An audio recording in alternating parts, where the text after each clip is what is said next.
Gauthier, c'est quoi la prochaine vidéo? Je sais pas, on a déjà tout fait. On a fait A, Amazon, PCB. Boulanger. Oh, on a tout fait quoi. C, Carrefour. D, c'est D. Cdiscount. Oh, on n'a pas fait Cdiscount, c'est le deuxième marketplace français. On n'a pas fait Cdiscount? Ah, je t'assure que non. Bah viens, on va faire Cdiscount. Le sport, c'est pour les gens bien. Nous, on est des gamers. Allez, c'est parti, suis-moi. Après avoir testé tous les magasins de France, il n'en manquait qu'un seul, Cdiscount. C'est pas vraiment un magasin, c'est un marketplace. C'est le premier marketplace français qui représente plus de 2,6 milliards de ventes, 1 milliard de chiffre d'affaires pour eux et 71 millions d'euros de résultats. Donc même si depuis quelques années le groupe Casino va moins bien qu'avant, Cdiscount continue à toujours plus ou moins bien fonctionner. Et sachez que cette vidéo n'est absolument pas sponsorisée par Cdiscount. Ah, pas du tout. Il n'y a rien, il n'y a aucun lien. On l'a acheté nous-mêmes. On a dépensé de nouveau une petite fortune pour vous faire une vidéo aux petits oignons. La dernière fois, on vous avait présenté un téléphone gamer de la marque Red Magic et on s'attendait pas à ce que vous soyez autant à le kiffer. Nous à la base, on n'est pas vraiment des gamers sur mobile, mais on a vu que beaucoup d'entre vous aimaient bien jouer sur tablette et sur téléphone. Ils ont sorti la tablette, la Red Magic Astra, qui est juste ici. Alors déjà, à l'arrière, pour les fans de RGB, vous êtes servis. On a de nouveau le petit ventilateur qui va tout simplement refroidir toute la tablette. On a l'un des meilleurs processeurs qui est actuellement sur le marché, le Snapdragon 8 Elite. En gros, on a une puce gaming R3 Pro. Ça monte super haut en fréquence, mais du coup, ça chauffe. Et en fait, le système de refroidissement de la tablette est juste exceptionnel. En fait, on a le ventilateur RGB juste là qui monte jusqu'à 20 000 RPM, 20 000 tours par minute, et l'air circule tout autour de la tablette pour ressortir sans se croiser. C'est un peu comme si vous aviez un vrai système de ventilation. Et le processeur, il est bloqué dans une double chambre à vapeur. Du coup, il est refroidi par au-dessus et par en dessous. Et c'est ce qui fait qu'on a des bonnes performances et que même en jeu, après de longues heures, la tablette ne chauffe pas trop et on continue à avoir des bonnes performances.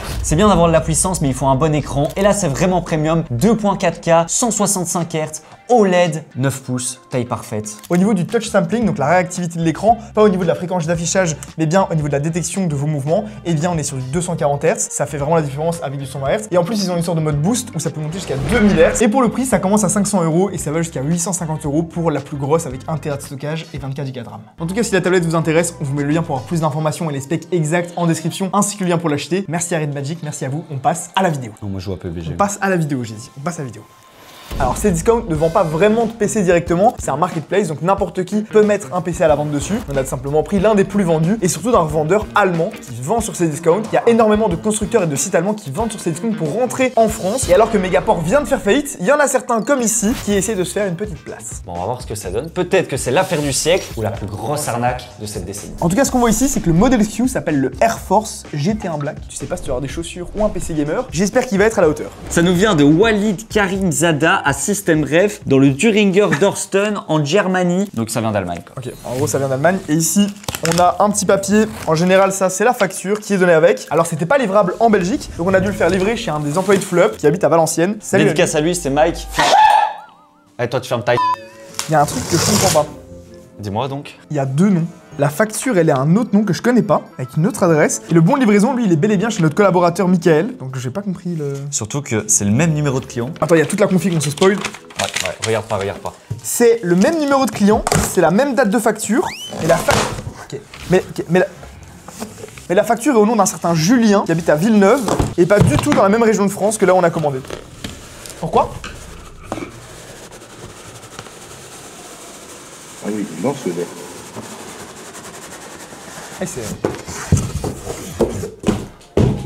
Déjà, ce qu'on voit, c'est qu'ils font des cartons exactement à la taille de leur boîtier. Pourquoi? Parce que c'est également leur boîtier. Made in China, Only Case, et c'est un IT System Ref. C'est bien leur marque. System Ref, alors ça, j'ai jamais entendu parler. Jamais entendu parler. Autant Megaport, Amazon, toute cette chier. Pourquoi tu pleures? J'ai chaud. C'était dur, il était vraiment lourd. Mais du coup, j'ai aucune idée de ce que c'est. La voix off. Attends, je te la fais en direct, la voix off. System Ref est une entreprise allemande de plus de 20 ans. Elle a été fondée en 2005 et réalise un chiffre d'affaires de 20,4 millions d'euros. Ils comptent 43 employés et sont dans le top 500 des entreprises Et ils sont dans le top 500 des entreprises allemandes dans la catégorie e-commerce et ils ont une note sur Trustpilot de 4,4 sur 5. Allez, ouverture. On sait toujours pas combien on a dépensé pour ce PC, mais comme d'habitude, on ira le tester et surtout le test de température, celui-là on l'aime bien. Comme on connaît pas la marque, on était sur une pépite et peut-être le meilleur PC gamer vendu sur Cdiscount. Personne ne sait, on y croit. Après, ils ont eu la validation et l'approbation de Cdiscount. Pas mal. Donc logiquement, si c'est une arnaque et que le PC fonctionne pas, c'est en partie la faute de Cdiscount. On a toujours laissé Cdiscount tranquille, mais là, on va tester. Qu'est-ce que nous avons? Les petites fixations, les fixations, des petits stickers. Oui, c'est propre, il y a tout. C'est quoi ça? Code logiciel. Ouh. Est-ce qu'ils nous mettent une vraie licence Windows? Ça sent pas du tout la vraie licence. Ouh là là là là. Il faut aller sur le site winactivier.fr. Et là, il y a la licence Windows qu'on va vous flouter, bien évidemment. On ira voir ça. On ira sur le site, on va aller voir le site. Il y a un truc bizarre, ça ressemble à Memory PC et à Agendo. Après avoir testé des centaines de PC sur la chaîne, ça ressemble au formulaire de retour de Memory PC et Agendo, dont Agendo qui a fait faillite et qui a arnaqué la moitié de la France. C'est vrai. Mais on va enquêter, on va enquêter. Pas mal. Là, on a un petit manuel d'installation, etc. qui en soi est plutôt bien fait, en couleur et tout. Par contre, ça, je sais pas ce que c'est. Laisser un avis, planter un arbre. C'est MrBeast. Ils sont écolos maintenant.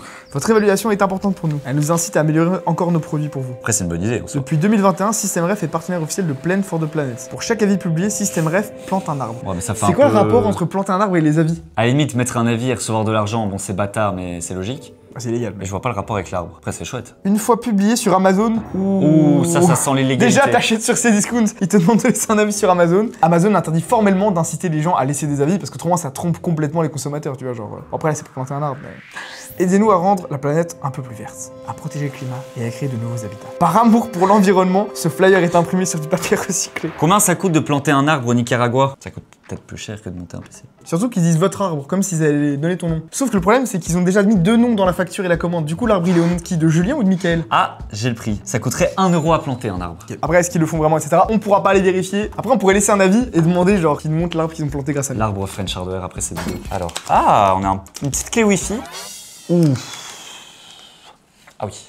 Je savais même pas que ça existait pour le coup. En termes de débit, on est à 150 Mbps. Ah, c'est le minimum. C'est une catastrophe. En gros, cette clé ne sert absolument à rien. 150.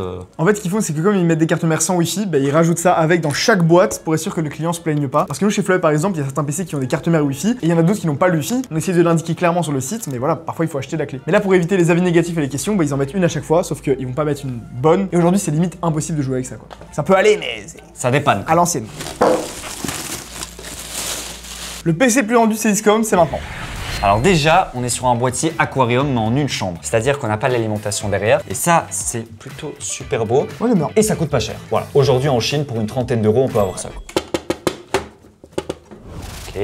Pas mal. Ici, on a le petit coussin Seal Air comme on fait chez Flup, qui prend la forme du coup des composants, etc. pour éviter que ça bouge. Je trouve qu'il est pas très bien mis parce que du coup, bah, le ventirail n'est pas supporté au-dessus, mais c'est pas très grave en soi. Surtout qu'il a l'air d'être arrivé en bon état. Et donc clairement. Ah oui, non. Ah, il est bien calé, quoi. Vas-y, tire. Doucement, doucement.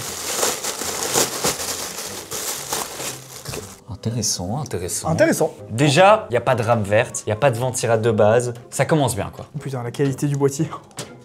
Je savais pas si c'était ma faute ou pas parce que ça bougeait. J'ai juste poussé là. Pour tirer, je crois que ça allait s'enlever. Oh merde, c'est le boîtier qui se plie. Le boîtier, il se plie à la main, genre, comme ça. Ouais. C'est vrai que là, la qualité, je croyais que c'était quand même ici, mais pas du tout.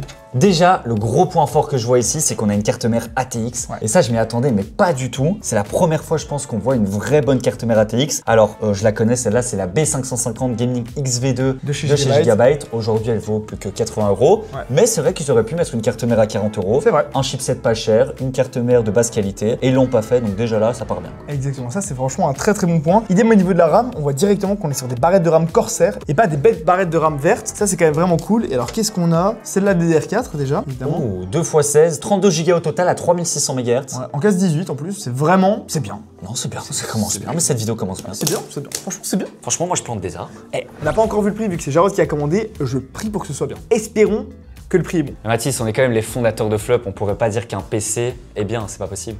Ah ouais, c'est vrai. S'il est bien, on le dira. Oh, c'est pas mal. C'est pas si mal, hein. Bon. Ouais. Management. Après, ils superposent un peu les câbles au-dessus, ça c'est un peu déconseillé. Ouais, mais ça, t'as pas vraiment le choix. En vrai, ils auraient pu le faire passer ici à droite. C'est pas le plus beau câble management que j'ai vu, honnêtement. Les colossons sont pas hyper serrés, mais ça va. Celui-ci, il aurait pu passer à droite. C'est pas trop serré au niveau des connectiques et c'est plutôt propre. Ils sont séparés à chaque fois dans des gaines. Ça va pas sur les ventilateurs, il y a de l'aération. C'est bien, franchement, c'est. Et là, ils ont rajouté une petite étiquette, non? Ouais, y a pas ça normalement. Il y a marqué le numéro de série de l'alimentation, construit en Allemagne. Ah non, c'est pour le PC. C'est l'étiquette du PC, mais ils l'ont collé sur l'alimentation. Il y a le numéro de série, assemblé en Allemagne, et puis il y a le nombre de watts. À mon avis, c'est une nouvelle réglementation, ils doivent peut-être coller ça sur chaque élément. Pour le reste, au niveau du refroidissement, no water cooling, pas de water cooling. Après, si le processeur chauffe pas trop, c'est pas nécessaire. C'est un peu moins bon. Là, par contre, je ne connais absolument pas cette marque. C'est leur marque. Ah oui, c'est leur marque. T'as raison, c'est exactement C'est le leur logo logo. qu'il y a sur le carton. Donc là, petit ventirad 220 mm.